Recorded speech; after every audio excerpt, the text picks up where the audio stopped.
क्या आप जानते हैं दुनिया के महानतम साइंटिस्ट, भौतिक जगत के महानतम वैज्ञानिक अल्बर्ट आइंस्टीन की जो आईक्यू है वो 160 के अराउंड है। क्या आप जानते हैं वैज्ञानिक जगत के अंदर एक जाना माना नाम जिनका नाम बड़े सम्मान के साथ में लिया जाता है, स्टीफन हॉकिंग, उनकी आईक्यू भी 160 के अराउंड थी। क्या आप जानते हैं वर्ल्ड के सबसे richest person, most richest person in the world जिनका नाम एलोन मस्क है, उनकी आईक्यू 155 के अराउंड है।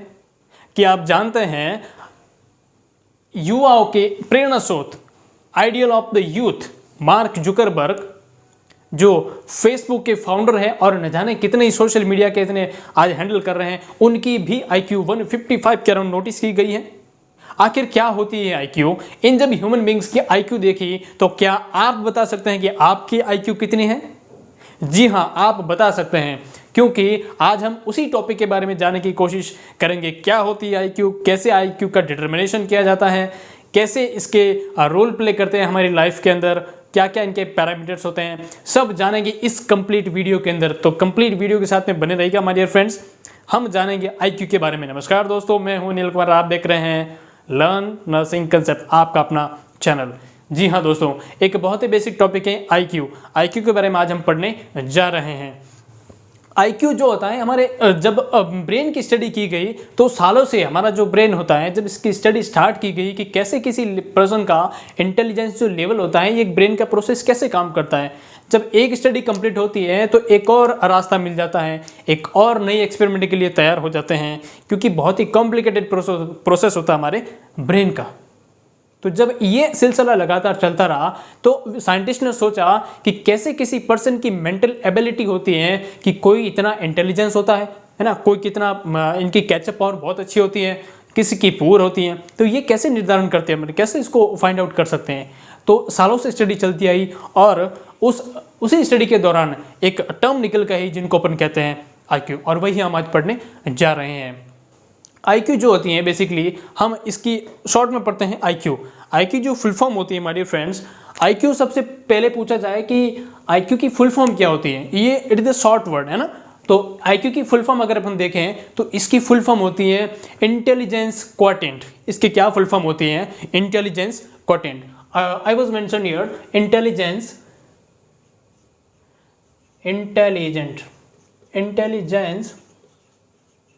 क्वोटिएंट।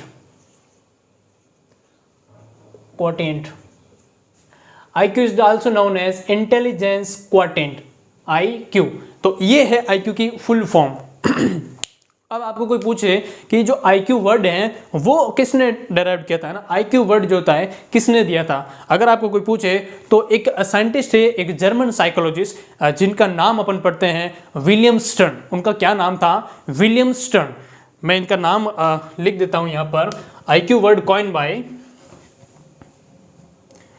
फर्स्ट कॉइन बाय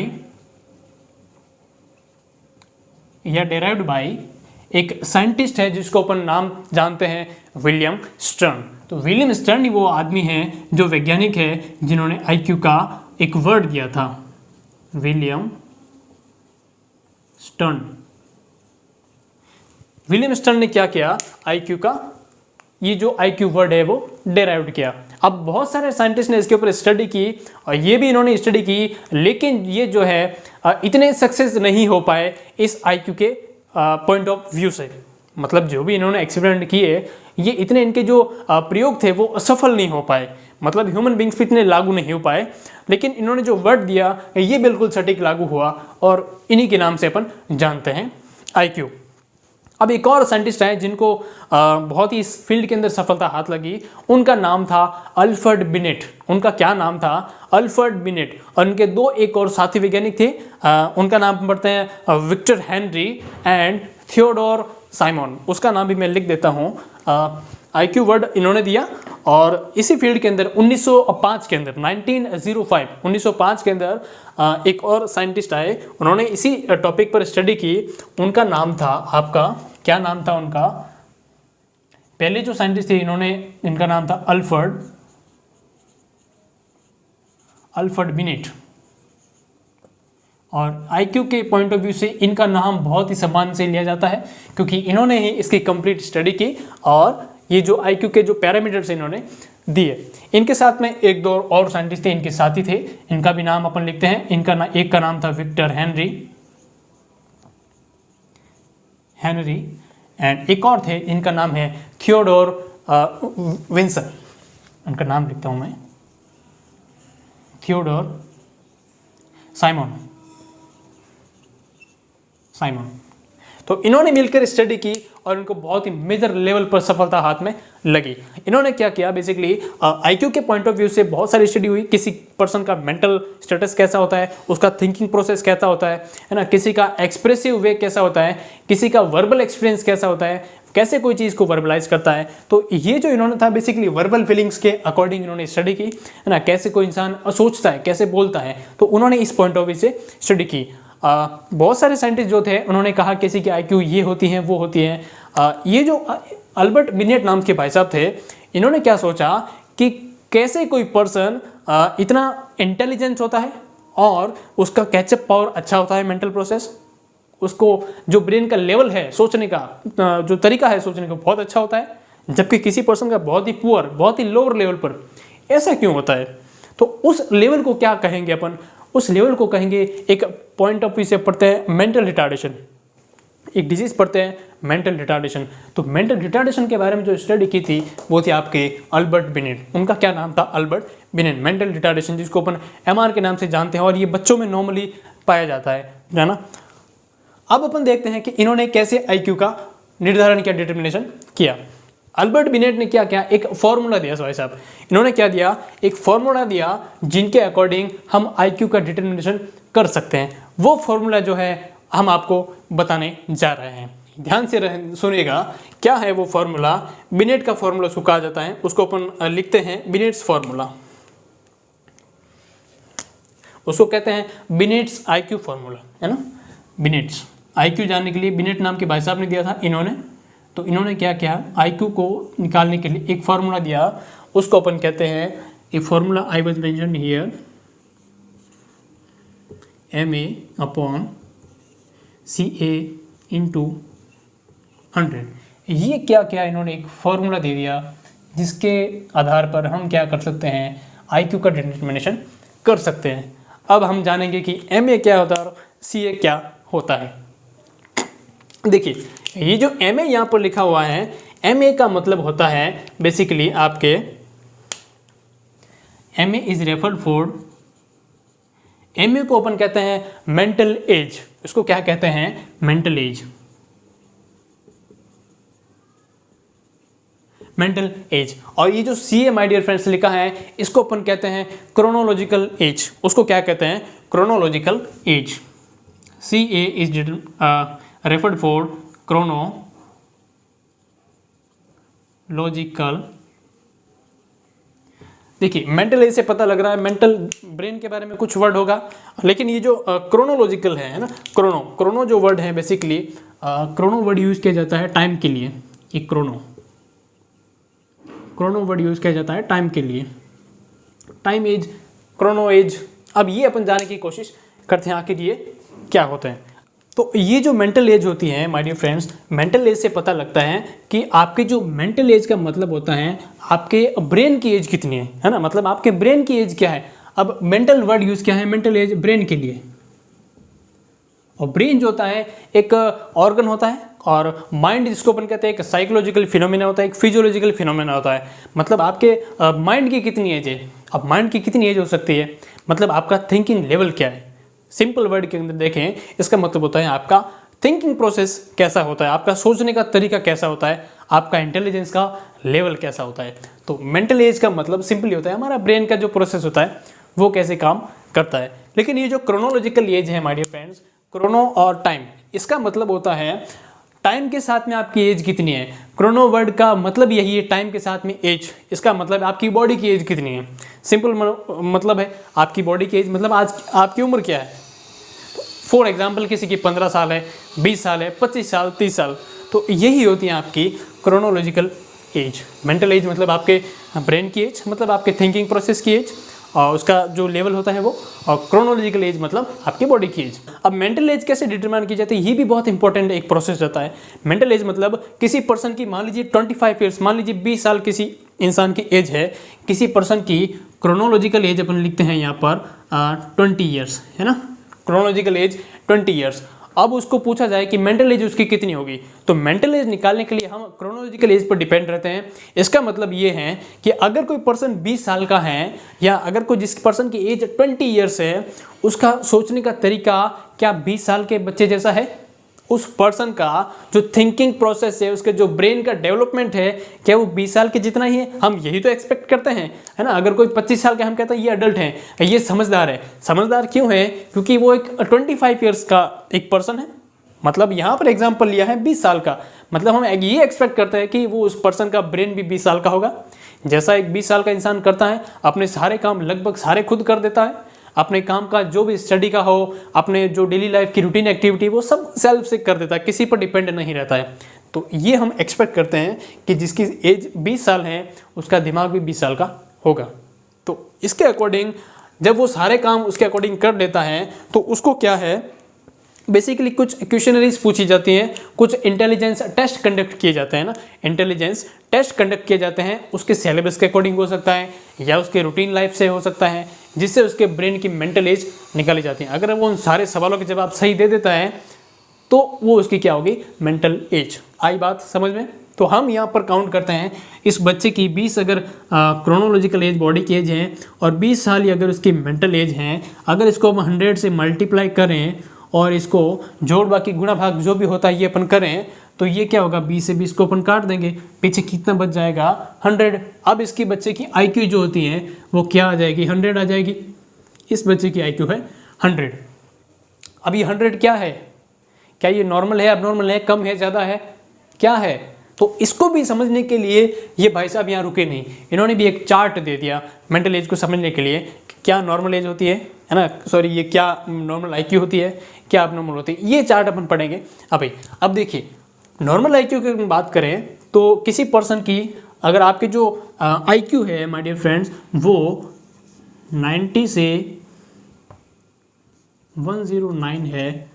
अगर किसी पर्सन की IQ 90 से 109 है, 90 से 109 है, वो काउंट होगी नॉर्मल IQ। उसको अपन क्या कहेंगे, नॉर्मल IQ। ये लिखते हैं अपन normal, this is the normal. तो अब देखिए, ये 90 से 109 है, इस बच्चे की IQ कितनी आई है, 100। क्या इसके इन बिटवीन रेंज करती है? बिल्कुल करती है। तो ये क्या है, बिल्कुल नॉर्मल IQ अपन काउंट करेंगे। 20 साल के बच्चे की एज है, उसकी IQ 100, और 50% जो होती है लगभग सबकी नॉर्मल एज, ये IQ 50% लगभग वर्ल्ड की पॉपुलेशन की नॉर्मल होती है या एवरेज होती है। ये इतनी है तो नॉर्मल है। अब अपन बात करते हैं, अगर IQ जो होती है आपकी, यही वही IQ 71 से लेकर 89 हो जाए, 71 से अगर 89 के बिटवीन आती हैं, उसको अपन कहेंगे बॉर्डर लाइन। उसको क्या कहेंगे, बॉर्डर लाइन IQ, इसको कहेंगे border line, border line IQ। मतलब ये नॉर्मल से बिलो है, लेकिन ठीक है, ज़्यादा नहीं है, नॉर्मल से, नॉर्मल तो नहीं है लेकिन बॉर्डर लाइन पर है। कितनी होगी, 71 से 89। लेकिन वही अगर आपकी IQ की बात करें, लेस देन 70 हो जाए, मतलब IQ 70 से भी कम हो जाए माय डियर फ्रेंड्स, उसको अपन कहेंगे मेंटल रिटार्डेशन। मेंटल रिटार्डेशन मतलब MR। उस बच्चे की IQ अगर किसी की 70 हो गई है या 70 से भी कम हो गई, तो उसको अपन कहेंगे मेंटल रिटार्डेशन। आई बात समझ में? ये किसने बताया था, आपके बिनेट नाम के भाई साहब ने, साइंटिस्ट ने। उसको अपन कहेंगे मेंटल रिटार्डेशन।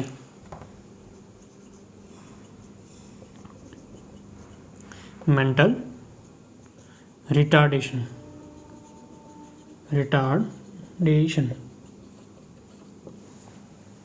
70 से कम अगर किसी की IQ आएगी तो उसको अपन मेंटल रिटार्डेशन कहेंगे।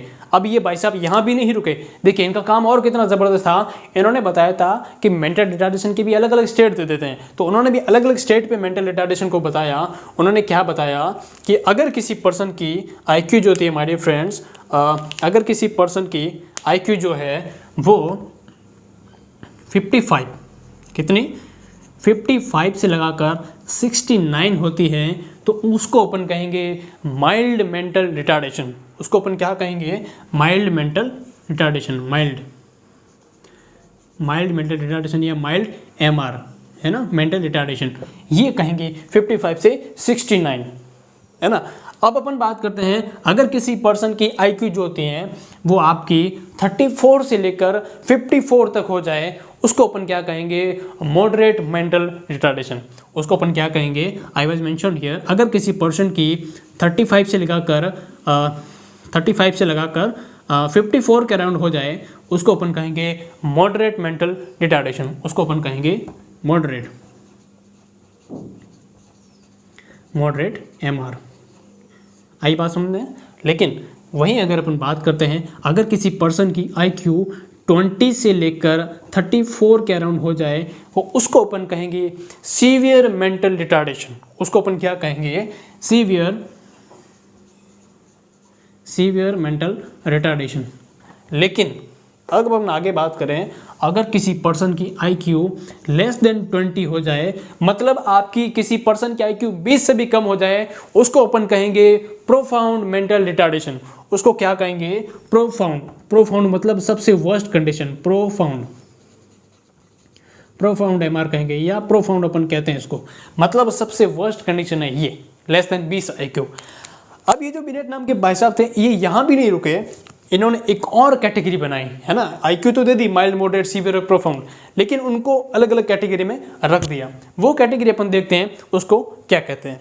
इन्होंने बताया ये जो माइल्ड होता है, आपके जो माइल्ड मेंटल रिटार्डेशन है, इसको एक वर्ड दे दिया, उस कंडीशन को कहा जाता है मोरॉन। उसको क्या कहा जाता है? मोरॉन। माइल्ड मेंटल रिटार्डेशन है और उसको कहते हैं मोरॉन। उसको कहा मोरॉन। और इन्होंने बताया कि जिसकी IQ 35 से 54 हैं, जिसको अपन मॉडरेट मेंटल रिटार्डेशन कहते हैं, उसको क्या कहते हैं? उसको कहा जाता है इम्बेसाइल। उसको क्या इन्होंने नाम दिया? इम्बेसाइल। उसको कहा imbecile. I was mentioned here imbecile. Moderate और सीवियर को है ना, दोनों को इन्होंने क्या नाम दिया? इम्बेसाइल। मॉडरेट और सीवियर अगर किसी की IQ है, MR मेंटल रिटार्डेशन है, उसको क्या नाम दिया? इम्बेसाइल। लेकिन अगर किसी पर्सन की IQ प्रोफाउंड है और 20 से कम है, उसको इन्होंने नाम दिया, उसको अपन क्या कहेंगे? इडियट। उसको कहेंगे इडियट। उसको कहते हैं अपन इडियट। ये वर्ड आपने सुना होगा जनरल लाइफ के अंदर। हम बहुत सारे पर्सन को कहते हैं ये तो इडियट है, इसको कुछ पता नहीं है। जी हाँ, अगर वो इडियट है तो उसको बिल्कुल कुछ नहीं पता, क्योंकि उसकी IQ जो होती है 20 से भी कम होती है, जिसको कुछ नहीं पता होता है। तो अगर आप नेक्स्ट टाइम जब भी कुछ बोलें किसी को इडियट, तो ये फॉर्मूला ध्यान में रख के ज़रूर बोलें, या आप ये बोल सकते हैं, ये बोल सकते हैं, है ना। अब ये जो बिनेट नाम के भाई साहब थे, ये यहाँ भी नहीं रुके, बता तो दिया। अब कोई बोलेगा कि इनका इलाज कैसे करें, तो इन्होंने बताया कि ये जो मोरॉन कैटेगरी के जो पर्सन होते हैं, इनको आप एजुकेबल होते हैं। ये क्या होते हैं? एजुकेबल, मतलब इनको प्रॉपर एजुकेशन दे के ठीक किया जा सकता है। इन्होंने ये बताया ये जो मोरॉन कैटेगरी के होते हैं, ये क्या होते हैं? एजुकेबल, मतलब इनको प्रॉपर एजुकेशन दो, इनको गाइडेंस दो, तो ये ठीक हो सकते हैं, है ना। और ये जो इम्बेसाइल कैटेगरी है, इनको बताया कि इनको प्रॉपर एजुकेशन के साथ साथ में ट्रेनिंग की आवश्यकता होती है। इनको क्या होता है? ट्रेनिंग भी देनी पड़ेगी। तो ये इन्होंने बताया ये होते हैं आपके ट्रेनेबल,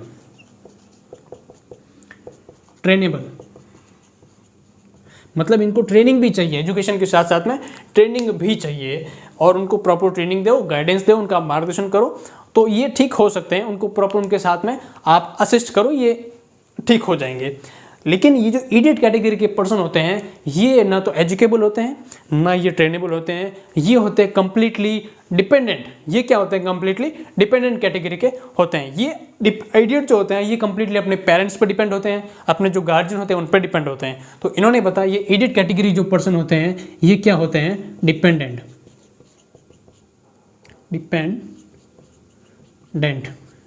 क्या होते हैं? डिपेंडेंट। मतलब अगर आपको इनको ठीक करना है तो इनके साथ में आपको रहना पड़ेगा, इनके हर एक्टिविटी को आपको खुद को परफॉर्म करना पड़ेगा। ये अपना खुद का मतलब एक छोटी सी चीज़ भी अपने हाथ से नहीं उठा सकता। इनका ब्रेन की लेवल बहुत ही, थिंकिंग प्रोसेस बहुत ही लो लेवल का होता है, इसलिए इन्होंने कहा इसकी IQ 20 से भी कम होती है। तो ये बिनेटाम के भाई साहब ने बताया। अब कुछ और साइंटिस्ट थे जिन्होंने ये लोअर लेवल के IQ, एग्जाम के अंदर मेनली यही पूछा जाता है क्या होता है मेंटल रिटार्डेशन, और मेंटल रिटार्डेशन माइल्ड के अंदर क्या होता है, मॉडरेट के अंदर क्या होता है, सीवियर के अंदर IQ कितनी होती है और प्रोफाउंड के अंदर कितनी होती है। सवाल यहीं से बनता है, तो आप इसको एक बार से ध्यान से देख लेना। और किसको मोरन कहते हैं, कौन कौन से इम्बेसाइल होते हैं, इडियट किसको कहते हैं, इनकी कैटेगरी की हमने लिखी है। लेकिन कुछ और साइंटिस्ट होते हैं जिनकी IQ लेवल ज़्यादा भी होता है, तो उनकी क्या IQ होती है वो भी एक बार अपन शॉर्टली यहाँ पर देख लेते हैं। हमने जब मेंटल रिटार्डेशन की कैटेगरी पढ़ ली, तो अब हम कुछ सुपीरियर लेवल के भी IQ देखते हैं कि अगर किसी की IQ से ज़्यादा आती है तो उसको क्या कहेंगे। अब अपन देखते हैं, अगर किसी पर्सन की IQ जो होती है माय डियर फ्रेंड्स, वो आती है आपके 110, है ना, 110 से लगाकर वो आपके 119 तक, 110 से 190 आती हैं, तो उसको कहा जाता है हाई एवरेज। हाई एवरेज मतलब देखिए, ये जो नॉर्मल है और नॉर्मल से थोड़ी सी ज़्यादा है तो उसको क्या कहेंगे, हाई एवरेज, या उसको इंटेलिजेंट कहेंगे, उसको क्या कहेंगे, हाई एवरेज। हाई एवरेज उसको काउंट करेंगे हाई एवरेज के अंदर।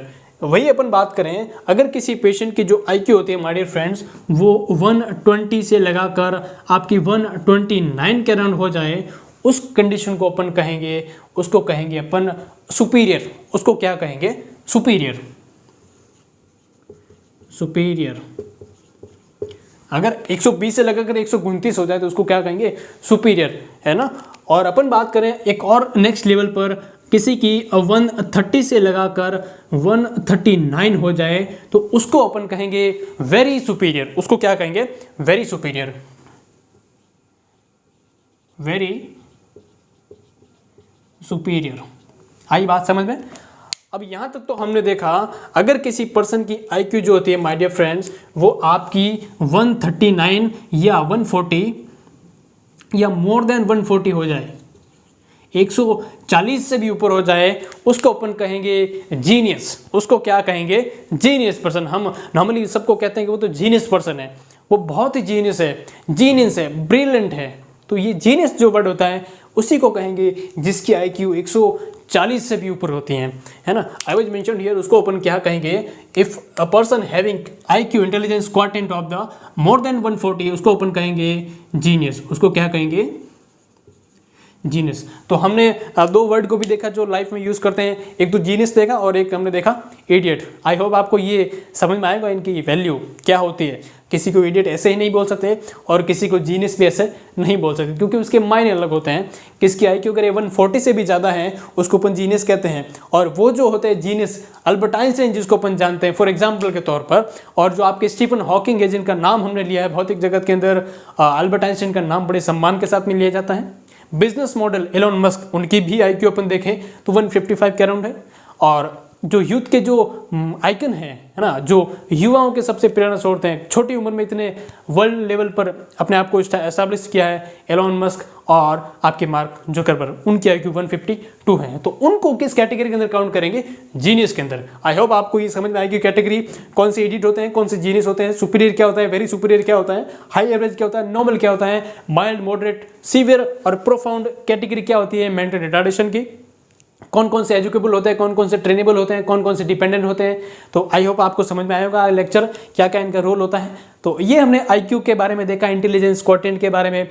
अब आप कह सकते हैं कि जी हाँ, इस फॉर्मूले के अकॉर्डिंग, है ना, जो हमने पढ़ा था, mental as upon chronological age multiplied by 100, है ना, 100 से गुणा करेंगे IQ का, तो फॉर्मूला लगाकर आप अपनी IQ निकाल सकते हैं। तो जरूर कोशिश करिएगा आप अपनी IQ निकालने की। हम रुकते हैं यहीं पर, मिलते हैं अगले नेक्स्ट वीडियो में। आई होप आपको समझ में आया होगा। तब तक के लिए जय हिंद, जय भारत, धन्यवाद।